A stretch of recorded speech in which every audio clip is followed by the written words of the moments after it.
"You're terrible at cooking, James. Go freeze outside with your failed meal," she yelled, slamming the window shut and locking it.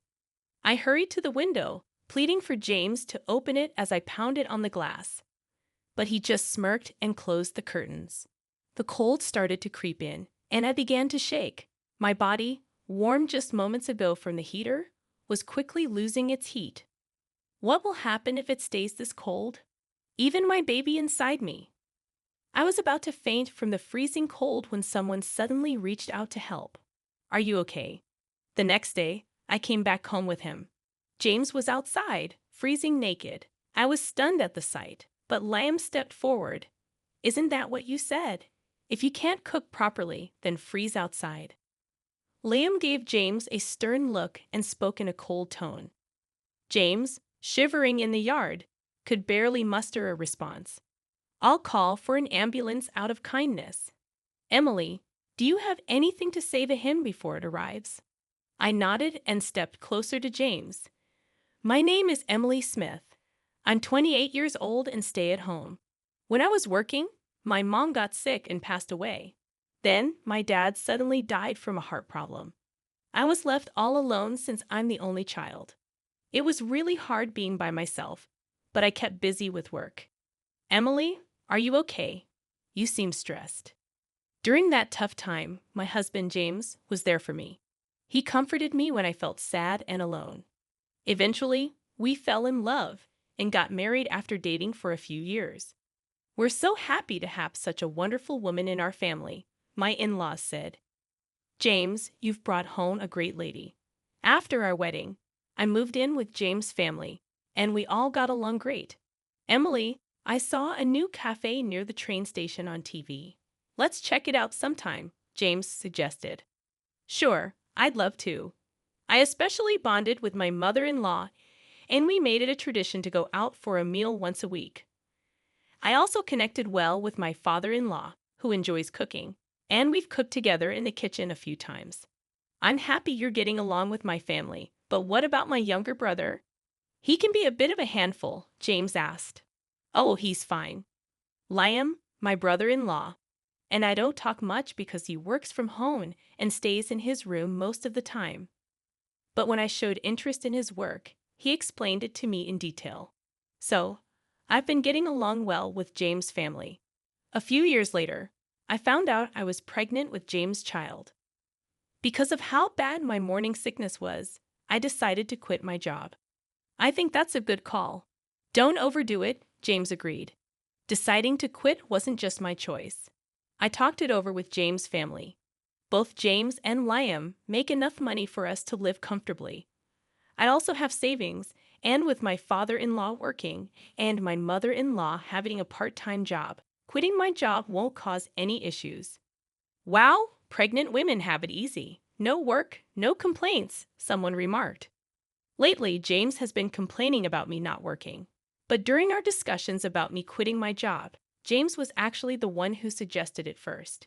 He said, "You're just freeloading without a job, acting all high and mighty." "Who's acting high and mighty?" "I'm the one who always cleans up after you," I retorted. I've always been competitive, so I wanted to prove James wrong. "If you had a problem, you should have spoken up during our discussions.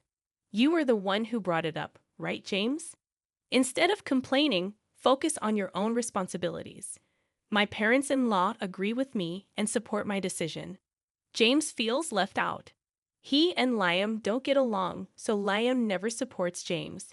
James looks down on me because I work from home. He doesn't listen to me and doesn't think I'm helpful. Liam whispered this, which is why he doesn't join our conversations. James doesn't like this, and when we're alone, he complains even more. "Just because my family likes you doesn't mean you should act all high and mighty." I'm not acting that way. Everyone is just being reasonable. Even when it's just the two of us, I never used to lose arguments to James. But when the morning sickness started, I lost the energy to argue. Pregnancy isn't an illness. "If you're not working, James thinks you're just lazy." I agree. Pregnancy isn't an illness, but Emily is putting in a lot of effort to nurture another life. "That's hard work in itself," Liam acknowledged. Liam started helping out too. Whenever James complained to me, Liam would step in and tell his parents. While James got scolded by them, Liam took care of me.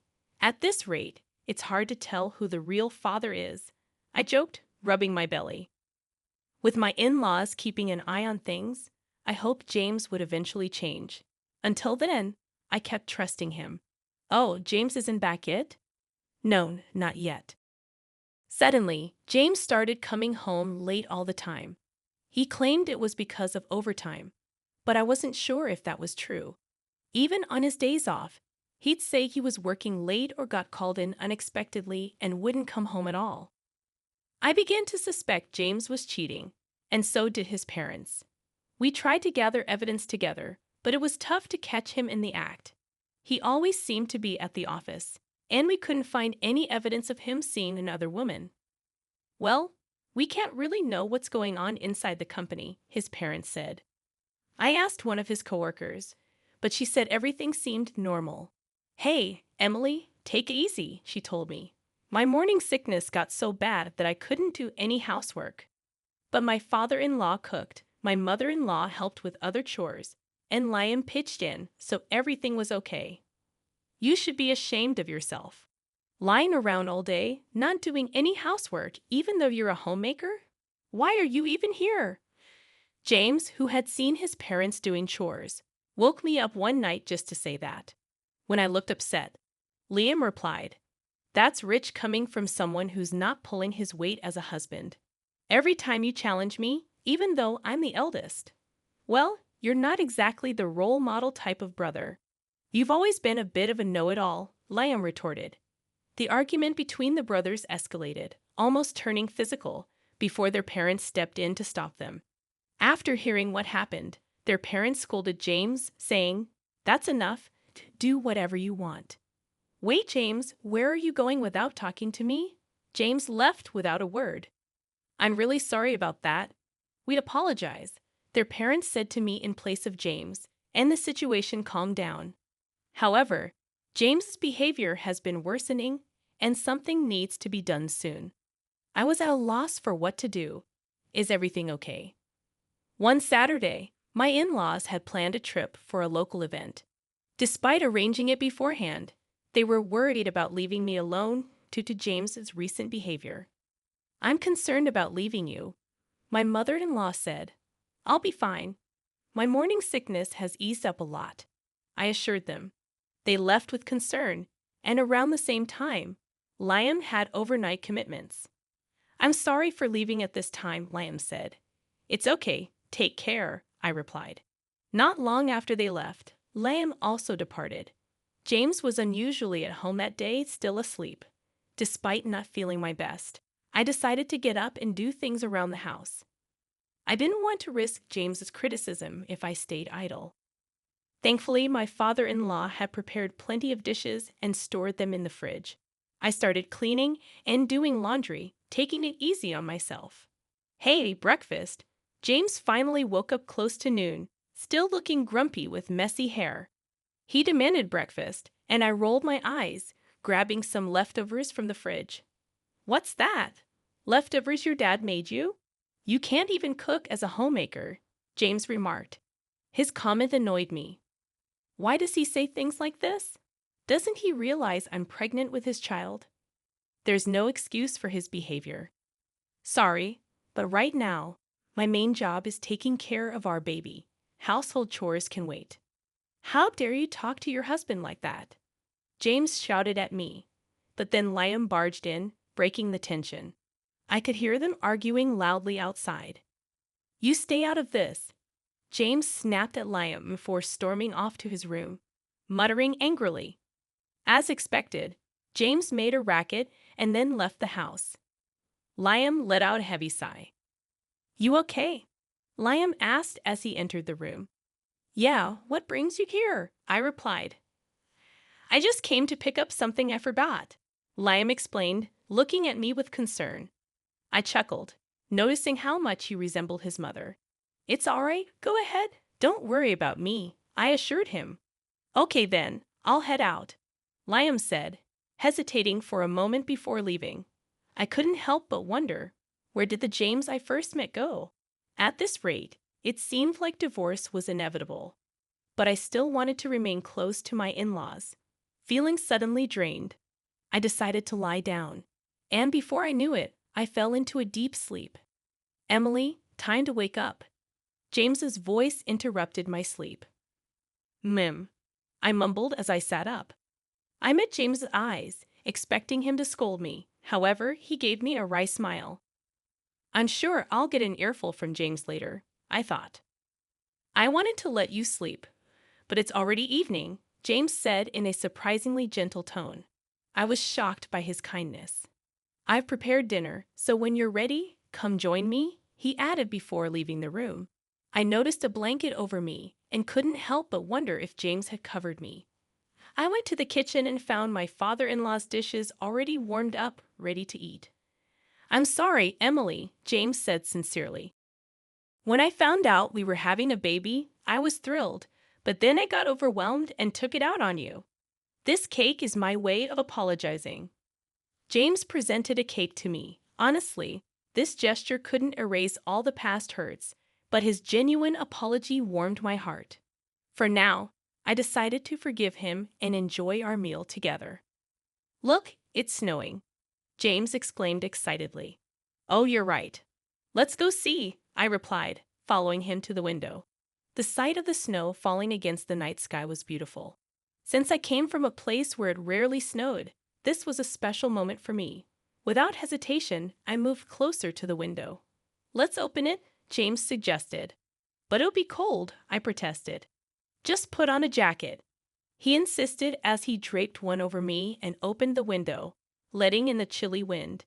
As I braced myself against the cold, James hugged me. Suddenly, I found myself outside, and when I turned around, I saw James grinning mischievously. You're a homemaker who doesn't do the housework. That makes you a bad wife. Think about that tonight, he teased. Excuse me? What are you saying? You can't even cook, I retorted. With that, James shut and locked the window. I rushed to the window, pleading with James to open it as I pounded on the glass, but he just grinned and closed the curtains. The cold was starting to make me shiver. My body, warm from the heater just moments ago, was rapidly losing its warmth. What am I going to do if this continues? Even my baby inside me, just as I felt like I might pass out from the cold and shock, someone reached out to me and asked if I was okay. They helped me into their car. Why were you out here at this time of night? It was Liam, who had come home earlier than planned because he was worried about James. The car's heater warmed me up, and I felt relieved. We should go to the hospital, just to be safe, Liam suggested as he drove me there. Thanks to his quick action, both my baby and I were okay. While I was being examined, Liam arranged for a hotel where we could stay. He left to take care of something else. I'm so relieved. You're going to be a strong baby, right? Feeling reassured, I rubbed my belly. I was grateful that nothing serious had happened. Exhausted, I fell asleep as soon as I lay down on the bed. Oh, Emily, are you feeling better now? Liam asked as we left the hospital. Yes, I'm completely fine now. Thank you so much, I replied gratefully. No problem, shall we head home? Liam suggested. The next day, as we arrived home, I was shocked to see James freezing naked in the yard. Liam approached him with a cold gaze and tone. This is what you said, right? If you can't cook properly, then freeze outside. James, shivering, couldn't even respond properly. I'll call an ambulance out of kindness. Emily, do you want to say anything to him before it arrives? Liam asked me. Nodding, I stepped closer to James. It's because of you that our baby was almost in danger. I will never forgive you. Just wait, I told him firmly. James was taken to the hospital. Later, I asked Liam what happened last night after he dropped me off at the hotel. Liam returned home alone and found James sleeping in the living room, naked with another woman who seemed to be his mistress. James had brought her home, thinking we wouldn't be there, and with me locked out, he seemed confident. Liam, furious, threw James out of the house in his birthday suit, telling him to think about his actions. Then Liam interrogated the shocked mistress, gathered evidence, and sent her back to her place. It turned out she had a family too. By the time Liam informed them of everything, dawn was approaching. He took a short nap in the car and then came to pick me up. That's how everything unfolded. I've talked to my parents. They said they're coming home today. Liam told me with a gentle smile, staying by my side until they returned. It's going to be okay now, Liam. Thank you so much, I said gratefully. Nah, I just did what needed to be done. Thanks to him, I could feel safe at home, Liam replied. I'm so sorry, that idiot. I can't apologize enough. James immediately apologized upon their return and faced their wrath. James was forced to pay child support, and it was decided that he would be kicked out. I'm so sorry. It was just a mistake, Emily. I truly love only you, James pleaded, but I ignored him. I wish he'd stop treating me like a fool, I thought to myself. Suddenly, James became aggressive, raising his hand at me. Enough is enough, my Dan's son. Liam intervened, grabbing and twisting James's arm. With the help of my father-in-law, James was easily overpowered, and I felt relieved. I really just lost my mind for a moment. Emily, James said remorsefully as he was thrown out by the two men, while I was comforted by my mother-in-law. He was pathetic until the very end, I thought to myself. As for James, that's all I ever thought. By the way, Liam's pretty strong, isn't he? Considering what just happened and how he tossed a full-grown man outside, Emily remarked. Oh yeah, he used to do combat sports back in the day. I wouldn't recommend trying that move on just anyone though, Liam said with a smile. Emily felt the flutter in her heart at his smile, and her mother-in-law laughed upon noticing. With such good looks and strength, it's surprising he doesn't have a girlfriend, her mother-in-law teased. Liam bashfully looked away, which Emily found endearing. From then on, Emily decided to stay and be cared for in her in-laws' home since she had no other family or reliable person to turn to. If you'd allow, I'd love to hold your baby, her mother-in-law said. Of course, anytime, Emily replied. Right now, the four of us are eagerly awaiting the birth of my precious baby, Emily thought to herself. Talking to Liam, Emily found out that James the Fair was with a junior from his office. No wonder she wouldn't spill the beans when asked, Emily thought. The two of them were sneaking around and getting cozy at various spots. Once I reported it to the junior's husband, he did a thorough investigation. With that evidence, my divorce process went smoothly. Both of them got fired for fooling around during work hours and for claiming their dates as business expenses, Emily recounted. Thank you for all the help, Emily said to Liam. Well, it's only natural to want to help someone you love, right? Liam replied, his face turning beet red. Wait, what? Emily was surprised, and both of them blushed. Then Emily found out that Liam had feelings for her for a long time. I always thought I should hide these feelings, Liam confessed. I never imagined he felt that way about me, Emily thought. Honestly, I'm not ready to be in a relationship like that right now, Emily said. I understand, but if you can wait a bit, I want to explore these feelings, Liam said. Emily smiled, and Liam smiled back happily. I'm going to do everything I can to make you see how much I care, Liam declared. Okay, I'll be ready for that, Emily replied. Liam's parents overheard their conversation during dinner, which was really delicious. Looks like Liam has a girlfriend now, his mother teased. Liam blushed and responded playfully. Both his father and I laughed at that, Emily remembered. Afterwards, I gave birth to our lovely daughter right on time, Emily proudly shared. She's so cute. Congratulations. She looks just like Emily, adorable, Liam's parents said. I don't want to let her go, Liam said happily, embracing his role as a father. Years later, I happily married Liam again, and our daughter calls him Daddy. Liam adores her. Emily remembered fondly. I think our next child will be a boy, Liam guessed. Yeah, that would be cool if he's like me. But having a boy who looks like you would be awesome too, Liam added. I'm pregnant with our second child now. Our daughter is thrilled about becoming a big sister, Emily said happily. We're all thinking of names together. It seems like our daughter's suggestion might win, Emily laughed. I'm going to make Emily our daughter and the new baby happy, Liam promised. Don't forget about yourself in that promise, Emily said with a smile. We're planning to live happily ever after, all 6 of us together, having fun and getting along. That's our plan, Emily concluded. We can't wait to go out together as a family once the new baby arrives.